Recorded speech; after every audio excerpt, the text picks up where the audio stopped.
My name's Paul Merritt. I worked with Unite on the GANT show at New York Fashion Week. And the look was very kind of this loose, not wave, but loose texture. Almost like someone's been kind of traveling for a few months and the texture's got very dry, but there's lots and lots of movement in there. And I achieved that look by using the Unite flattening iron. I twist it around my fingers and I just put heat into it, just to create this non-structured movement, and you get this real beautiful texture. The story that Michael Bastian told me, the designer for GANT, is he wanted it to feel like this person had kind of been in the mountains.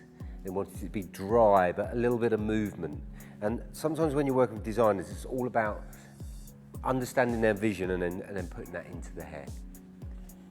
With this hair, what I need to do is build up the texture. I need to really kind of make the hair feel more gritty, so it's more hold. This hair's super straight. It hasn't been straightened. It's just, you know, it just needs that grittiness and texture to hold any movement that I put in there. And I don't want the movement to be like a continuous movement. It has to be slightly kind of irregular. I'm going to use the booster spray and I'm going to work it down the hair shaft, really, really pushing it into the hair.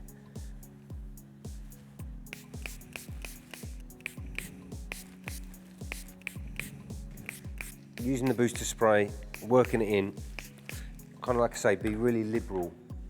And then I'm going to use a dryer with like a sock on it, just so we don't blast the hair straight. What it does, it dries the hair more naturally. It stops us, it will help us get a bit more texture and movement in the hair.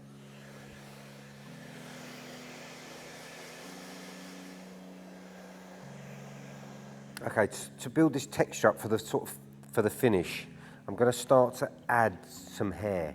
This hair comes on like a weft. It's like stitched. And basically, I take sections, I cut it to the length I want, and I just sort of, a little bit of glue, just glue it into place. And this will just blend in with this hair. We'll just start to fatten up the hair that we've got. We won't go too high, so this drops over. What I've done is just taken a section in the nape area behind the back of the ear. I've cut my weft to fit, so that will just sit on that section there, and it will just blend in there. Little dots spread out, not one big line. When you push it onto the scalp, it just sort of spreads.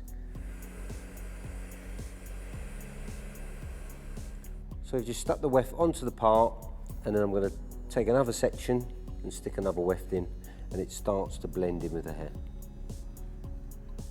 So with the weft, the hair that I've added, I've started in the nape and I've finished here just above the temple. And you can see the sort of texture and the fullness that I've created and the way it blends through. Obviously now this top bit will cover it up. We've got this full head of hair. So the key now is to kind of put this texture into the hair. I want to create movement, but not like a controlled movement like a tong would give me. So I'm going to just wrap the hair like an old, around my fingers. I'll wrap the hair, and I'm just going to use the straighteners to clamp the hair.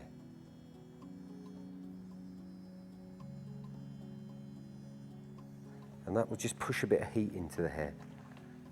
And then you get this like bit of a bend, but while it's warm, I'm just going to wrap it up, pin it into place.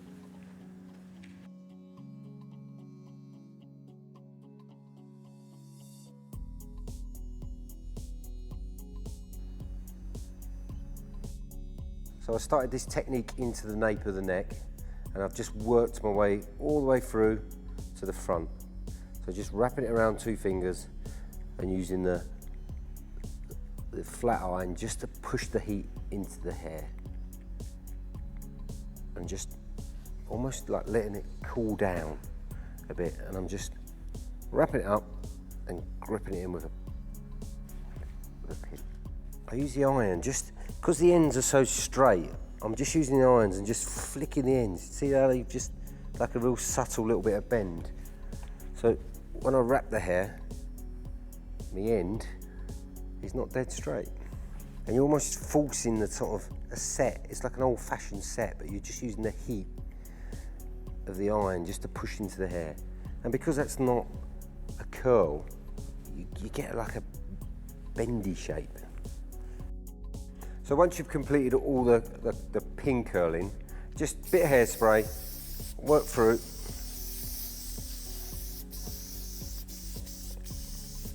And we're just going to let that cool down, and then we're just going to take it out and create our final look. So I'm just going to remove the grips.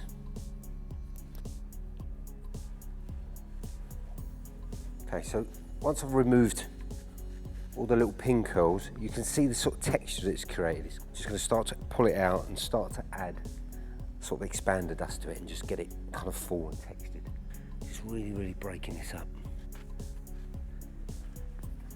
Start to, because we want this to look, this really, really dry texture. We're just using expander dust just to create this sort of movement.